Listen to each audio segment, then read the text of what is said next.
Ok. Et c'est Grégoire Liévin. Est-ce qu'il est monté sur la scène? Ouais, je l'ai fait. Hop. Coucou Grégoire, Bonjour à comment toutes et à vas-tu? tous. Très bien, et vous? Trop cool. Donc tu es responsable du label Emmaüs, c'est ça? De La Belle École, l'organisme De de Label formation de École? Label Emmaüs. Ok, Très bien. donc on va poser quelques questions pour que tu puisses te présenter le label et que tu puisses toi-même te présenter. Donc vas-y, présente-toi. Donc, je suis Grégoire Liévin, je suis responsable de La Belle École. Donc, c'est l'organisme de formation qui est spécialisé dans le numérique, qui a été lancé en 2019 par La Belle Emmaüs. La Belle Emmaüs, en fait, c'est la marketplace du mouvement Emmaüs, donc qui permet à différents vendeurs, Emmaüs et aujourd'hui aussi de l'économie sociale et solidaire, de vendre sur un seul et même site. Donc, à la base, on a une expérience sur le e-commerce et en 2019, on voulait aller un peu plus loin et lancer un organisme de formation. Et donc, depuis 2 ans, on a formé un peu plus de 160 personnes au métier du e-commerce. On a 2 formations en place, dont une formation de chef de projet e-commerce, une formation de 5 mois qui permet à des personnes d'acquérir toutes les compétences pour pouvoir lancer un site e-commerce, pouvoir le gérer l'acquisition. C'est une formation assez généraliste avec pas mal de portes de sortie. Merci beaucoup Grégoire. N'hésitez pas à poser vos questions dans le chat. Je pense que Grégoire pourra y répondre avec grand plaisir.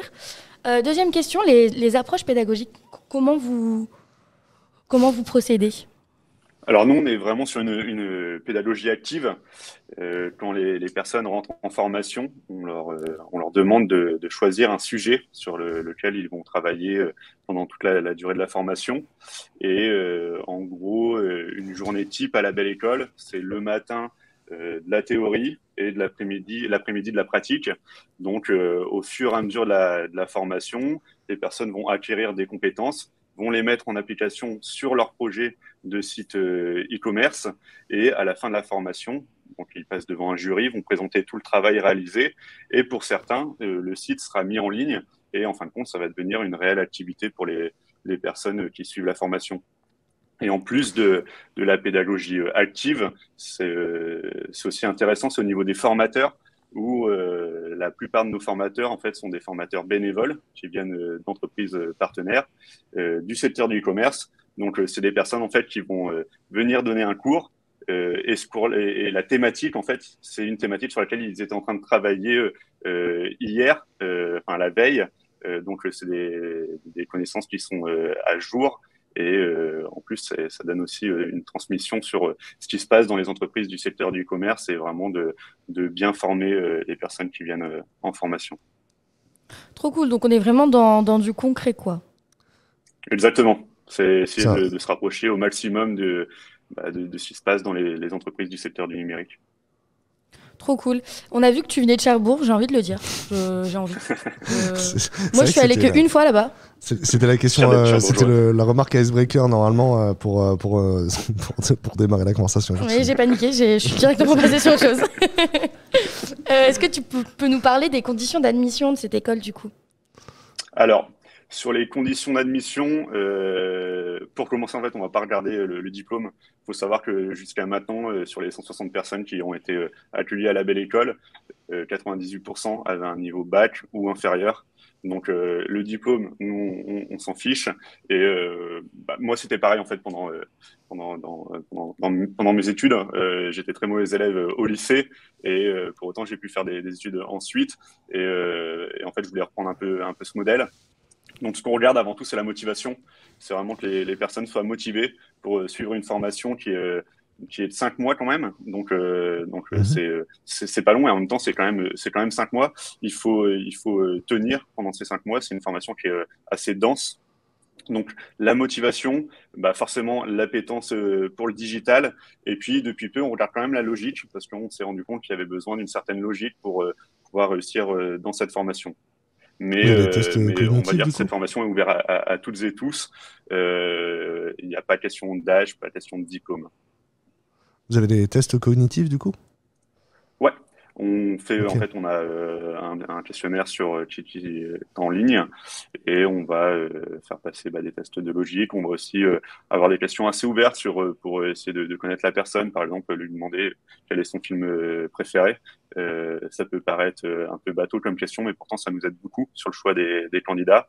Et puis, suite au questionnaire en ligne, ensuite on fait passer un entretien d'une vingtaine de minutes, parce que c'est aussi important de pouvoir discuter avec les personnes, de voir si on est sur le même mood et que ça va bien se passer pendant toute la durée de la formation. J'ai des questions sur le projet. Du coup, le projet, c'est un projet fil rouge qui fait toute la formation et qui est en production à la fin. Exactement. Est-ce qu'ils travaillent dessus en groupe ou c'est individuel? Alors, aujourd'hui, c'est individuel, mais auparavant, c'était en groupe. En gros, jusqu'à la dernière promo, celle qui se passe aujourd'hui, nous n'avions pas de diplôme, donc on était beaucoup plus libre sur la pédagogie et on faisait travailler les apprenants en groupe pour les préparer à travailler notamment dans des agences digitales. Depuis la formation actuelle et sur les prochaines promotions, on a mis en place un diplôme de concepteur designer UI. Donc, c'est un diplôme qui est équivalent à un bac+3. Et dans le cadre de ce diplôme, il faut passer devant un jury pendant 1h30 en fin de formation et présenter un projet personnel. Donc, on a dû abandonner un peu à regret le travail de groupe, même si c'est pour une bonne raison. Hein, c'est pour le diplôme. Donc, c'est vraiment pas mal d'avoir un diplôme à la sortie de cette formation. Est-ce qu'il y a une phase, du coup, il y a un temps fort, j'imagine, ou un moment collectif pour sélectionner les projets? Est-ce qu'il y a une démarche entrepreneuriale dans la façon dont l'étudiant choisit son projet au début? Alors, on demande dès l'entretien de 20 minutes si la personne a un projet. Déjà, on parle de son projet professionnel, donc à savoir si cette personne-là souhaite ensuite travailler dans une entreprise ou soit lancer sa propre activité. On lui demande si la personne souhaite lancer son activité, si elle a déjà un projet plus ou moins abouti. Et ensuite, quand les personnes arrivent en formation, là, sur la première semaine, on va vraiment construire le projet sur lequel les personnes vont travailler. Et puis, on essaye, même si ça peut être un projet fictif, parce que tout le monde ne souhaite pas lancer son activité de vente en ligne, on essaye quand même de travailler sur des projets qui sont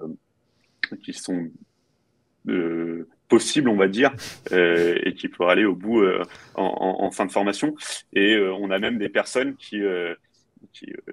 là, c'est le cas sur la formation actuelle, qui au départ travaillent sur un projet sans avoir forcément envie que ce projet voit vraiment le jour en fin de formation. Et en fin de compte, au fur et à mesure de la formation, ces personnes se disent pourquoi pas continuer sur ce projet-là après la fin de la formation. Donc, c'est vraiment top. Et puis, on a envie aussi d'aller un peu plus loin avec la Belle École sur cette partie-là. Et on souhaite lancer un incubateur l'année prochaine pour accompagner les personnes qui ont un projet, qui ont travaillé sur ce projet-là pendant la formation chef de projet e-commerce et de pouvoir leur apporter encore plus de compétences via l'incubateur. Et ça sera a priori un accompagnement de 6 mois pour aller plus loin. Trop cool. Alors, on va prendre la question. Alexandre nous demande s'il y aura un replay de possible. Je pense qu'on va remettre les interviews découpées ensuite sur la chaîne YouTube de We Love Devs. Yes. On va prendre la question de Asif. Alors j'insiste, posez vos questions, il n'y a pas de mauvaises questions, de questions bêtes. Et Grégoire va rester que quelques minutes encore en ligne. Donc si vous voulez poser votre question à Grégoire en particulier, posez-la maintenant, en particulier sur LinkedIn, parce qu'il y a 50 secondes de latence. Donc on la posera que dans une minute si vous la posez maintenant. Posez votre question. Et donc Asif demande si la formation est possible en alternance ou pas. Alors aujourd'hui, c'est pas possible de la faire en alternance. On travaille sur le sujet et on aimerait lancer, alors a priori ça serait au mois d'avril ou au mois de mai, la formation chef de projet e-commerce en alternance. Et au plus tard, ça sera en septembre. Donc, on travaille vraiment sur le sujet. Moi-même, j'ai fait des études en alternance. Je sais à quel point l'alternance est intéressante et apporte beaucoup de choses. Donc, la formation sera très prochainement disponible en alternance. La question suivante de Valentin nous parle de l'incubateur. Il nous dit que c'est très cool le projet d'incubateur. Il demande un petit peu comment ça se passe dans l'incubateur, du moins tel que vous le projetez, quoi. Alors, pour commencer, alors sur l'incubateur, on est vraiment sur un travail préparatoire, donc on n'a pas tous les éléments.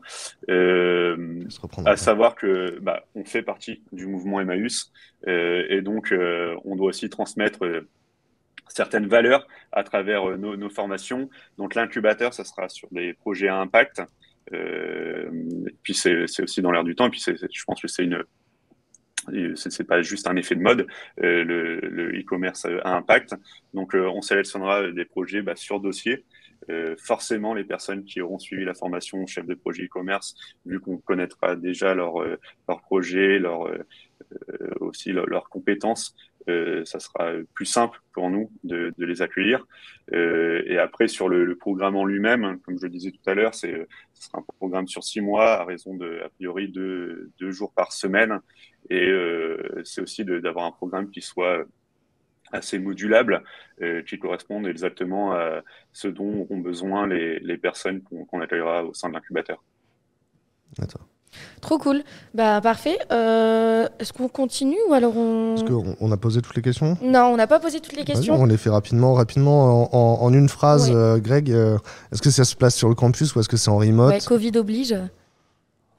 Alors, les formations sont sur place, même si pendant les différents confinements, on a mis une solution en place pour poursuivre les formations à distance. On a pas mal de projets à la Belle École et on travaille aussi sur une nouvelle plateforme e-learning, quelque chose d'assez puissant pour pouvoir mettre en place des formations en full remote. Donc, ça arrivera aussi prochainement. Cool. Et grosso modo, quel est le profil des étudiants? Alors, sur les personnes qu'on accueille, jusqu'à maintenant, on a moitié d'hommes, moitié de femmes. Donc, ça, c'est super intéressant parce que les femmes sont encore aujourd'hui sous-représentées dans les métiers du numérique. Donc, on essaye aussi de contrer ça. J'ai pu le dire un peu plus tôt, mais on a 98% de nos apprenants qui ont un niveau bac ou inférieur. Et dans ces 98%, on a 50% qui ont un niveau inférieur au bac. Donc des personnes qui n'ont pas fait forcément de longues études auparavant, mais qui ont vraiment leur place dans le numérique. Et après, au niveau de l'âge, jusqu'à maintenant, on a eu des personnes de 18 à 64 ans. Donc, c'est très, très large. Trop cool. Très inclusif. C'est vraiment la motivation avant tout. C'est vraiment ça qui permet de faire de belles choses. Super cool. D'accord, et merci Grégoire. N'hésitez pas, vous qui êtes présents sur le live, donc à vous rendre sur le site de la GEN pour retrouver la formation que Grégoire vient de nous présenter. Et on va passer. La dernière question ric-rac, est-ce qu'on la prend celle-là? Vas-y, on la prend vite fait. C'est quoi le ratio d'emploi après l'école? Parce qu'il y a aussi des gens qui créent leur entreprise, j'imagine. Ouais. Alors, on a fait une étude d'impact forcément, c'est super intéressant de savoir ce que ça donne après la formation. Même, je dirais que c'est la donnée qui nous intéresse le plus parce que de faire une formation, c'est bien, ça peut bien se passer, mais s'il n'y a pas d'emploi derrière, ça ne sert strictement à rien. Donc, sur l'étude d'impact, il en ressort qu'on a 79% des personnes qui ont une sortie positive à la suite de nos formations. Alors, c'est pas forcément de l'emploi. Il y a une part d'emploi, mais il y a aussi une part des personnes qui ensuite suivent une autre formation. Nous, c'est une formation de 5 mois, une formation généraliste. Si une personne souhaite se spécialiser sur un domaine, il faut que cette personne suive une autre formation. Et on a notamment des personnes qui ont suivi des formations de développeurs web chez Connexio, de BizDev chez Rocket School. Je sais que Jérémy sera avec nous juste après. Donc, on essaye aussi de créer des ponts avec d'autres organismes de formation pour que les personnes aient toutes les compétences pour ensuite trouver un emploi à la fin de leur parcours.